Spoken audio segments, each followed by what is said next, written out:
চোখ, কান, মুখ ও অন্তরের গুনাহ থেকে বাঁচতে একটি দোয়ার আমল করুন। আল্লাহ পাক রব্বুল আলামিন আপনাকে চোখ, কান, মুখ ও অন্তরের গুনাহ থেকে আল্লাহ পাক রব্বুল আলামিন হেফাজত করবেন। আবু দাউদ শরীফের 1551 নম্বর হাদিসের ভিতরে চমৎকার একটি দোয়ার কথা নবীজি সাল্লাল্লাহু আলাইহি ওয়াসাল্লাম আমাদেরকে শিক্ষা দিয়েছেন। আমরা অনেক সময় গুনাহ থেকে বাঁচতে চাই, কিন্তু চোখের গুনাহ থেকে বাঁচতে পারি না, অন্তরের গুনাহ থেকে বাঁচতে পারি না, আমরা কানের গুনাহ থেকে বাঁচতে পারি না, আমরা চোখের কুদৃষ্টি থেকে বাঁচতে পারি না। মনে রাখবেন, চোখ হচ্ছে এমন একটা জিনিস, এই চোখের গুনাহের কারণে কিন্তু আস্তে আস্তে মানুষ বিভিন্ন বড় গুনাহের দিকে ধাপিত হয়ে যায়। সর্বপ্রথম শুরু হয় চোখের গুনাহের থেকে।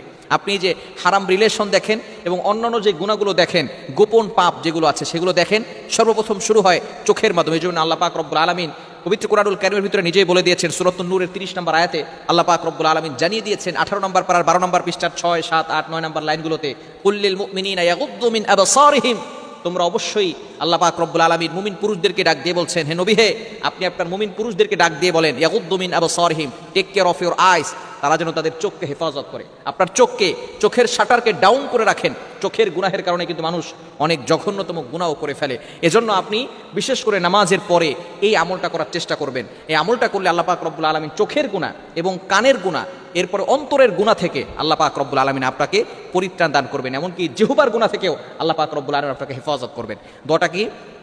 আল্লাহুম্মা ইন্নী আউযু বিকা মিন শাররি সামঈ ওয়া মিন শাররি বাসারি ওয়া মিন শাররি লিসানি ওয়া মিন শাররি কলবি ওয়া মিন শাররি মানিয়্যি। খুবই চমৎকার একটি দোয়া। একটা দোয়ার ভিতরে 5টি কথা আল্লাহ পাক রব্বুল আলামিন দিয়ে দিয়েছেন।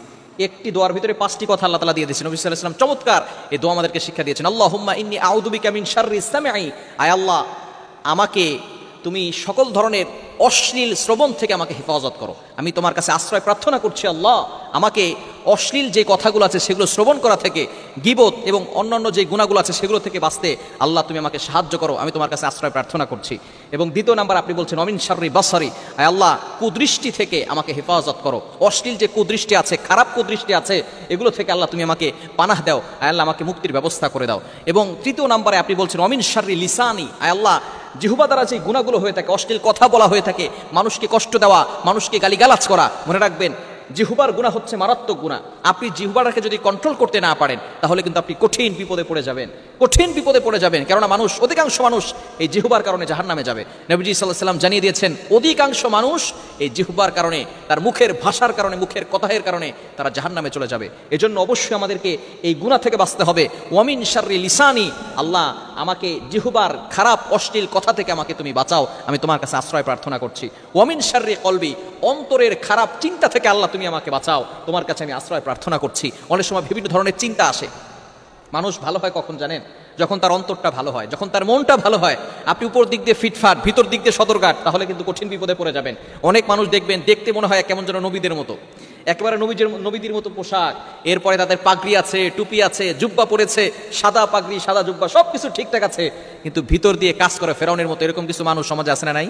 এজন্য খবরদার, আমাদেরকে সতর্ক থাকতে হবে, অন্তরটাকে আগে পরিষ্কার করতে হবে। এজন্য আল্লাহর কাছে দোয়া করবেন অমিন শাররি কলবি, এরপরে বলবেন অমিন শাররি মানিয়্যি, আল্লাহ আমাকে নিজের এই খারাপ যে প্রবণতা আছে এগুলো থেকে আমাকে হেফাজত করো। এই দোয়াটা আমরা করতে পারবো তো ইনশাআল্লাহ?